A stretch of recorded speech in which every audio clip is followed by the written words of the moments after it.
ಇವತ್ತು ಸರಸ್ವತಿ ದೇವಿ ಹುಟ್ಟಿದ ದಿನ, ಸರಸ್ವತಿ ಜಯಂತಿ ಕೂಡ ಅಂತ ಕರೀತಾರೆ. ನಿಮಗೆ ಗೊತ್ತಾ? ಇವತ್ತಿನ ವಿಡಿಯೋದಲ್ಲಿ ಸರಸ್ವತಿ ಪೂಜೆಯನ್ನು ಯಾವ ರೀತಿ ಮಾಡಬೇಕು, ದೊಡ್ಡವರು ಯಾವ ರೀತಿ ಮಾಡ್ಬೋದು, ಚಿಕ್ಕ ಮಕ್ಕಳು ಯಾವ ರೀತಿ ಮಾಡ್ಬೋದು, ಪೂಜಾ ವಿಧಾನ, ಸಮಯ ಎಲ್ಲದ್ರ ಬಗ್ಗೆ ಇವತ್ತಿನ ವಿಡಿಯೋದಲ್ಲಿ ತಿಳ್ಕೊಳ್ಳೋಣ. ಹೊಸಬ್ರೇನಾದರೂ ನನ್ನ ವಿಡಿಯೋಸ್ ನೋಡ್ತಾ ಇದ್ರೆ ಪ್ಲೀಸ್ ಸಬ್ಸ್ಕ್ರೈಬ್ ಮಾಡ್ಕೊಂಡು ಬೆಲೈಕನ್ನ ಕ್ಲಿಕ್ ಮಾಡಿಕೊಂಡು ವಿಡಿಯೋಸ್ನ ನೋಡಿ. Welcome back to my channel. ಶುಕ್ರವಾರ 23/1/2026 ಇವತ್ತು ಸರಸ್ವತಿ ದೇವಿ ಹುಟ್ಟಿದ ದಿನ, ವಸಂತ ಪಂಚಮಿ ಸರಸ್ವತಿ ಪೂಜೆ ದಿನ ಇವತ್ತು ಕೂಡ. ತಿಥಿ ಅಂದರೆ ಮಾಘ ಮಾಸದಲ್ಲಿ ಶುಕ್ಲ ಪಂಚಮಿ ದಿವಸದಲ್ಲಿ ವಸಂತ ಪಂಚಮಿ ಸರಸ್ವತಿ ಜಯಂತಿ ಅಂತ ಕರೀತಾರೆ. ಇವತ್ತು ಜ್ಞಾನ, ವಿದ್ಯೆ, ಕಲೆಗಳ ದೇವತೆಯಾದಂಥ ಸರಸ್ವತಿ ದೇವಿಗೆ ಈ ದಿನ ವಿಶೇಷ. ಈ ದಿನವನ್ನು ಸರಸ್ವತಿ ಪೂಜೆ ಅಥವಾ ಸರಸ್ವತಿ ಜಯಂತಿ ಅಂತ ಕೂಡ ಕರೀತಾರೆ. ಮಕ್ಕಳು ಅಂದರೆ ಚಿಕ್ಕ ಮಕ್ಕಳು ಮೊದಲ ಬಾರಿ ಬರವಣಿಗೆಯನ್ನು ಆರಂಭಿಸುವಂಥ ಅಕ್ಷರಾಭ್ಯಾಸಕ್ಕೆ, ವಿದ್ಯಾರಂಭಕ್ಕೆ ಈ ಒಂದು ದಿನ ತುಂಬ ಒಳ್ಳೆಯ ದಿನ ಅಂತಲೇ ಹೇಳ್ಬೋದು. ಜ್ಞಾನಕ್ಕೆ ದೀಪ ಹಚ್ಚಿದ ದಿನ, ಸರಸ್ವತಿ ದೇವಿ ಹುಟ್ಟಿದಂಥ ದಿನ, ಅಕ್ಷರಕ್ಕೆ ಒಂದು ಅರ್ಥ ಕೊಟ್ಟಂಥ ತಾಯಿ ಸರಸ್ವತಿ ದೇವಿ. ವಿದ್ಯೆ, ವಾಣಿ, ವಿವೇಕದ ಆರಂಭ, ವಸಂತ ಪಂಚಮಿ, ಬರಹಕ್ಕೂ ಬದುಕಿಗೂ ದಾರಿ ತೋರಿದಂಥ ದಿನ. ಈ ದಿನ ಮಕ್ಕಳಿಗೆ ಅಕ್ಷರಾಭ್ಯಾಸವನ್ನು ಮಾಡಿಸ್ತಾರೆ. ನಿಮಗೆ ಯಾಕೆ ಅಂತ ಗೊತ್ತಾ? ಜ್ಞಾನಕ್ಕೆ ಶುಭಾರಂಭ ಮಾಡಿದಂಥ ದಿನ ಇದು. ಧನವಿದ್ದರೂ ಜ್ಞಾನ ಇಲ್ಲದಿದ್ದರೆ ಶೂನ್ಯ. ಜ್ಞಾನ ಅನ್ನೋದು ನಿಜವಾದಂಥ ಸಂಪತ್ತು. ಚಿಕ್ಕ ಮಕ್ಕಳಿದ್ರೆ ಖಂಡಿತ ಇವತ್ತು ಅವರ ಕೈಯಲ್ಲಿ ಈ ಒಂದು ಶಾಸ್ತ್ರವನ್ನು ಮಾಡಿಸಿ. ಸರಸ್ವತಿ ಪೂಜೆಯನ್ನು ಯಾವ ರೀತಿ ಸರಳವಾಗಿ ಮಾಡ್ಬೋದು ಅಂತ ನೋಡೋಣ ಬನ್ನಿ. ಬೆಳಗ್ಗೆ ಸ್ನಾನ ಮಾಡಿ, ಒಂದು ವೇಳೆ ನೀವು ಈ ವಿಡಿಯೋನ ಲೇಟಾಗಿ ನೋಡ್ತಾ ಇದ್ದರೆ ಅವ್ರಿಗೆ ಕೂಡ ನಾನು ಯಾವ ರೀತಿ ಮಾಡ್ಬೋದು ಅನ್ನೋದನ್ನ ಎಂಡ್ನಲ್ಲಿ ತಿಳಿಸಿದ್ದೀನಿ. ಕೊನೆವರೆಗೂ ವಿಡಿಯೋ ನೋಡಿ, ಖಂಡಿತ ತುಂಬ ಜನಕ್ಕೆ ಹೆಲ್ಪ್ ಆಗುತ್ತೆ. ಇದನ್ನು ಬೆಳಗ್ಗೆ ಹೊತ್ತು ಮಾಡೋ ಅಂಥದ್ದು. ಬೆಳಗ್ಗೆ ಬೇಗ ಎದ್ದು ಹಳದಿ ಬಟ್ಟೆ ಹಾಕ್ಕೊಂಡ್ರೆ ಒಳ್ಳೆಯದು. ಒಂದು ವೇಳೆ ಇಲ್ಲ ಅಂದರೆ ಪರವಾಗಿಲ್ಲ. ಚಿಕ್ಕ ಮಕ್ಕಳಿದ್ರೆ ನೀವು ಮಕ್ಕಳಿಗೆ ಹಳದಿ ಬಟ್ಟೆ ಕೂಡ ಹಾಕ್ಬೋದು. ಸರಸ್ವತಿ ದೇವಿ ಫೋಟೋ ಮುಂದೆ ಒಂದು ಹಳದಿ ಹೂವು, ದೇವರಿಗೆ ತುಂಬ ಪ್ರಿಯವಾದಂಥ ಹೂವು, ಹಳದಿ ಹೂವನ್ನು ಇಡ್ಬೋದು. ಹಾಗೆ ಅಕ್ಕಿ ಅಥವಾ ಹಣ್ಣನ್ನು ನೈವೇದ್ಯವಾಗಿ ಅರ್ಪಿಸ್ಬೋದು. ಇಲ್ಲ ಅಂತಂದರೆ ನೀವು ಮನೆಯಲ್ಲಿ ಏನು ಮಾಡ್ತೀರೋ ಅದೇ ನೈವೇದ್ಯವನ್ನು ಇಡಿ. ಬಟ್ ಇಟ್ಟರೆ ಒಂದು ಶುಭ ಫಲ ಇನ್ನೂ ಹೆಚ್ಚಾಗಿ ಸಿಗುತ್ತೆ ಅನ್ನೋ ಒಂದು ನಂಬಿಕೆ. ಒಂದು ವೇಳೆ ಅವಕಾಶ ಆಗಲಿಲ್ಲ ಅಂದರೆ ನೀವು ಬೇರೆ ಅನುಕೂಲ ಕೂಡ ಮಾಡ್ಕೊಳ್ಬಹುದು. ಹಾಗೆ ಹಳದಿ ಅಕ್ಷತೆ ಅಂದರೆ ಸ್ವಲ್ಪ ಅಕ್ಕಿಗೆ ಅರಿಶಿನ ಹಾಕಿ ರೆಡಿ ಮಾಡ್ಕೊಳ್ತೀವಲ್ವ, ಆ ಅಕ್ಷತೆ ಕಾಳು, ಸ್ವಲ್ಪ ಕುಂಕುಮ, ಇದನ್ನು ನಾವು ಪೂಜೆಗೆ ಅಂತ ಬಳಸೋವಂಥದ್ದು. ಮಾಮೂಲಿ ದೀಪ ಹಚ್ಚಿ ನಂತರ ನೀವು ಮನೆಯಲ್ಲಿ ಸರಸ್ವತಿ ದೇವಿ ಫೋಟೋ ಇದ್ದರೆ ಆ ಫೋಟೋ ಮುಂದೆ ಪುಸ್ತಕ, ಪೆನ್ ಇಡ್ಬೋದು, ಅಥವಾ ವೀಣೆ ಇದ್ದರೆ ವೀಣೆ ಇಟ್ಟು ಪೂಜೆ ಮಾಡಿಸ್ಬೋದು. ನಂತರ ನೀವು ದೊಡ್ಡವರು ಅಪ್ಪ ಅಮ್ಮ ಇರ್ತೀರಲ್ವ, ಓಂ ಹೈಂ ಸರಸ್ವತೇ ನಮಃ ಈ ಮಂತ್ರವನ್ನು 11ರಿಂದ 21 ಬಾರಿ ಜಪಿಸಬಹುದು.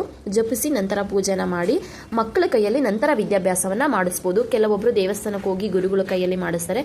ಇಲ್ಲ ಅಂದರೆ ಪರವಾಗಿಲ್ಲ, ಅಪ್ಪ ಅಮ್ಮ ಯಾರಾದರೂ ಒಬ್ಬರು ಮಕ್ಕಳ ಕೈಯನ್ನು ಹಿಡಿದು ಅಕ್ಷರಾಭ್ಯಾಸವನ್ನು ಮಾಡಿಸ್ಬೋದು. ಹೇಗೆ ಮಾಡಿಸೋದು ಅಂದರೆ, ಮೊದಲು ಒಂದು ತಟ್ಟೆ ತೊಗೊಳ್ಬೇಕು. ಅದಕ್ಕೆ ಒಂದು ಸ್ವಲ್ಪ ಅಕ್ಕಿ ಹಾಕಿಟ್ಕೊಳ್ಬೇಕು. ಅಕ್ಕಿ ಮೇಲೆ ನಾವು ಓಂ ಅಂತ ಬರೆಸಬಹುದು, ಇಲ್ಲ ಆ ಅಂತ ಬರೆಸ್ಬೋದು, ಇಲ್ಲ ಅಮ್ಮ ಅಂತ ಕೂಡ ಬರೆಸಬಹುದು. ಒಂದು ವೇಳೆ ನಿಮಗೆ ಅಕ್ಕಿ ಒಂದು ತಟ್ಟೆಗೆ ಅಕ್ಕಿ ಹಾಕಿ ಕೂಡ ಬರೆಸ್ಬೋದು, ಇಲ್ಲ ಅಕ್ಕಿ ಹಿಟ್ಟಲ್ಲಿ ಒಂದು ತಟ್ಟೆಗೆ ಹಾಕಿ ಅಕ್ಕಿ ಹಿಟ್ಟಲ್ಲಿ ಕೂಡ ಬರೆಸ್ಬೋದು. ಇಲ್ಲಾಂದರೆ ನೀವು ಹೊಸ ಪುಸ್ತಕವನ್ನು ತಂದು ಅದ್ರ ಮೇಲೆ ಕೂಡ ಬರೆಸಬಹುದು. ತುಂಬ ಚಿಕ್ಕ ಮಕ್ಕಳಾದರೆ ಒಂದು ತಟ್ಟೆಯಲ್ಲಿ ಅಕ್ಕಿ ಹಿಟ್ಟು ಹಾಕಿ ಬರೆಸೋದು ತುಂಬ ಒಳ್ಳೆಯದು. ತುಂಬ ಚಿಕ್ಕ ಮಕ್ಕಳ ಕೈಲಿ ಇವತ್ತು ಬರೆಸ್ತಾ ಇದ್ದೀರಾ ಅಂತಂದರೆ, ಇಲ್ಲಾಂದರೆ ಒಂದು ಹೊಸ ನೋಟು ಇತ್ತು ಅಂತಂದರೆ ಅದ್ರ ಮೇಲೆ ಕೂಡ ಮೊದಲನೇ ಪೇಜಲ್ಲಿ ಅಂದರೆ ಮೇಲೆ ಕೂಡ ಒಂದು ಅಕ್ಷರವನ್ನು ಬರೆಸಬಹುದು. ಈ ವಿಧಾನದಲ್ಲಿ ಈ ಒಂದು ಮಕ್ಕಳಿಗೆ ಅಕ್ಷರಾಭ್ಯಾಸವನ್ನು ಮಾಡಿಸೋವಂಥದ್ದು. ಚಿಕ್ಕ ಮಕ್ಕಳೇ ಮಾಡಬೇಕಾ, ದೊಡ್ಡವ್ರಿಗೆ ಚಿಕ್ಕವ್ರಿಗೆ ಎಲ್ರಿಗೂ ಕೂಡ ಸರಸ್ವತಿ ದೇವಿ ಒಬ್ಬರೇ ಅಲ್ವಾ? ಸರಸ್ವತಿ ದೇವಿ ಯಾವತ್ತು ವಯಸ್ಸನ್ನು ನೋಡೋದಿಲ್ಲ, ಶ್ರದ್ಧೆಯನ್ನು ಮಾತ್ರ ನೋಡೋವಂಥದ್ದು. ಚಿಕ್ಕ ಮಕ್ಕಳು ಕೈಲೂ ಕೂಡ ಮಾಡಿಸ್ಬೋದು, ದೊಡ್ಡವರು ಕೂಡ ಮಾಡಬಹುದು, ಏಜ್ ಆಗಿರೋರು ಕೂಡ ಮಾಡಬಹುದು. ಅವರು ಕೂಡ ಬುಕ್ಸ್ಗಳನ್ನ ಓದ್ತಿರ್ತಾರಲ್ವ, ಅದನ್ನು ಇಟ್ಟು ಭಕ್ತಿಯಿಂದ ಪೂಜೆ ಮಾಡಬಹುದು. ಇಲ್ಲ ಅಂತಂದರೆ ಓದ್ತಾ ಇರೋಂಥ ವಿದ್ಯಾರ್ಥಿಗಳು ಮಾಡ್ಬೋದು, ಅಥವಾ ಕೆಲಸದಲ್ಲಿರೋರು ಕೂಡ ಮಾಡ್ಬೋದು, ಅಥವಾ ಬರಹಗಾರರು, ಕಲಾವಿದರು, ಸಂಗೀತಕಾರರು ಕೂಡ ಮಾಡಬಹುದು. ಅಥವಾ ಏನಾದರೂ ನಾವು ಹೊಸ ವಿದ್ಯೆ ಕಲಿಬೇಕು ಅಂತ ಅಂದ್ಕೊಂಡಿದ್ದೀವಿ, ಏನಾದರೂ ಹೊಸ ಕೋರ್ಸ್ ಮಾಡಬೇಕು, ಅಥವಾ ಯಾವುದಾದ್ರೂ ಕೆಲಸನ ಪ್ರಾರಂಭ ಮಾಡಬೇಕು ಅಂತ ಅಂದ್ಕೊಂಡಿದ್ದೀವಿ ಅನ್ನೋರು ಕೂಡ ಈ ಒಂದು ಪೂಜೆಯನ್ನು ಮಾಡಬಹುದು.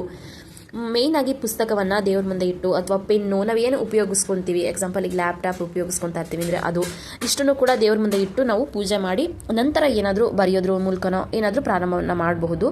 ಈ ರೀತಿ ನಾವು ಪುಸ್ತಕಗಳನ್ನು ಇಟ್ಟು ಪೂಜೆ ಮಾಡೋದು, ಇವೆಲ್ಲ ಏನಂದರೆ ಮೇಯ್ನಾಗಿ ಏನಾದರೂ ಪರೀಕ್ಷೆಗಳನ್ನ ಇರುತ್ತೆ, ಅಥವಾ ಯಾವುದಾದ್ರೂ ಅಪ್ಲಿಕೇಶನ್ಗಳನ್ನ ಹಾಕಿರ್ತಾರೆ, ಇಲ್ಲ ಯಾವುದಾದ್ರೂ ಇಂಟರ್ವ್ಯೂಗೆ ಹೋಗಬೇಕಾಗಿರುತ್ತೆ, ಇಲ್ಲ ನೀವೇನಾದರೂ ಒಂದು ಕೆಲಸಕ್ಕೆ ಹೋಗಬೇಕು ಅಂತಿರ್ತೀರ, ಇದೆಲ್ಲದಕ್ಕೂ ಕೂಡ ಒಂದು ವಿಶೇಷವಾದ ಶುಭ ಫಲವನ್ನು ಸಿಗೋ ಅಂಥದ್ದು. ಕಲಿಯೋದಕ್ಕೆ ವಯಸ್ಸಿಲ್ಲ, ಮನಸ್ಸೊಂದಿದ್ರೆ ಸಾಕು. ಇದಕ್ಕೆ ಒಂದು ಬೆಸ್ಟ್ ಟೈಮ್ ಅಂತಂದರೆ ನಾವು ಬೆಳಗ್ಗೆಯಿಂದ ಮಧ್ಯಾಹ್ನದವರೆಗೂ ನಾವು ಮಾಡ್ಬೋದು. ಹೇಳ್ಬೇಕು ಅಂದರೆ ಈ ಒಂದು ದಿನ 2 ದಿನ ಇರುತ್ತೆ. ಅಂದರೆ ಈ ತಿಥಿ ಸ್ಟಾರ್ಟ್ ಆಗುವಂಥದ್ದು 23 ಮತ್ತು 24 2 ದಿವಸ ಇರುತ್ತೆ. ಆದರೆ ಪೂಜೆಗೆ ಮೇಯ್ನಾಗಿ ಶುಭ ಫಲ ಕೊಡೋವಂಥದ್ದು 23ನೇ ತಾರೀಕು. ಹಂಗಾಗಿ ಅವತ್ತು ಮಾಡಿದ್ರೇ ಒಳ್ಳೆಯದು.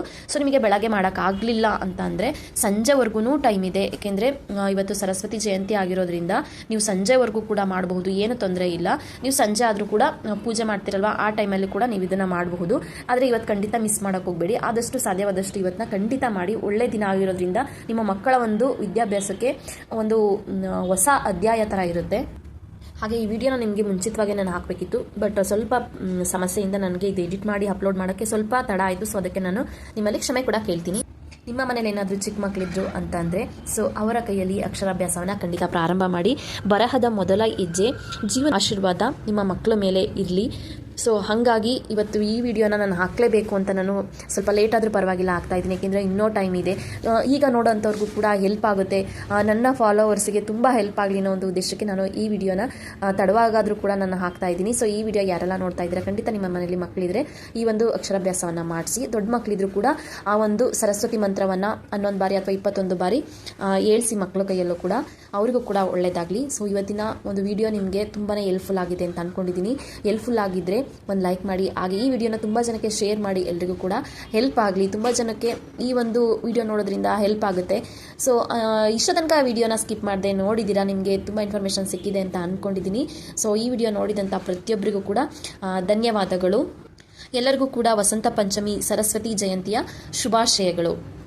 ಜೊತೆಗೆ ಇಂದು ಯಾರೆಲ್ಲ ಪೂಜೆ ಮಾಡಿದ್ದೀರಾ, ನೀವು ಏನೆಲ್ಲ ಪ್ರಾರ್ಥನೆ ಮಾಡಿದ್ದೀರಾ ಅನ್ನೋದನ್ನ ಕೂಡ ಸೊ ನಿಮಗೆ ಇಷ್ಟ ಆದರೆ ಕಮೆಂಟ್ ಮೂಲಕ ತಿಳಿಸಿ. ನಾನು ಕಮೆಂಟ್ ಓದೋದಕ್ಕೆ ತುಂಬ ಇಷ್ಟಪಡ್ತೀನಿ, ಹಾಗೆ ಬೇರೆಯವ್ರಿಗೂ ಕೂಡ ಹೆಲ್ಪ್ ಆಗುತ್ತೆ ಅನ್ನೋ ಒಂದು ಉದ್ದೇಶಕ್ಕೆ ಅಷ್ಟೇ.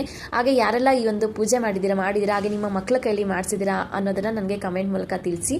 ನಾನು ಕೂಡ ನನ್ನ ಚಿಕ್ಕ ಮಗ ದೊಡ್ಡ ಮಗನ ಕೈಲಿ ಮಾಡಿಸಿದೆ, ಬಟ್ ಚಿಕ್ಕ ಮಗನ ಕೈಲಿ ವೀಡಿಯೋಸ್ ನಾನು ಮಾಡಿಸಿದಂಥ ವೀಡಿಯೋಸ್ ನಾನು ಮಾಡ್ಕೊಳಕ್ಕಾಗಲಿಲ್ಲ. ಸ್ಕೂಲಿಗೆ ತುಂಬ ಟೈಮ್ ಆಗಿಬಿಟ್ಟಿತ್ತು, ಮತ್ತು ನನಗೆ ಮಾಡ್ಕೊಳಕ್ಕೆ ಅವಕಾಶ ಆಗಲಿಲ್ಲ. ಹಾಗಾಗಿ ಚಿಕ್ಕ ಮಗನ ಕೈಲಿ ಮಾಡಿಸಿರೋಂಥ ವೀಡಿಯೋನ ನಿಮ್ಮ ಜೊತೆ ಶೇರ್ ಮಾಡ್ಕೊಂಡಿದ್ದೀನಿ.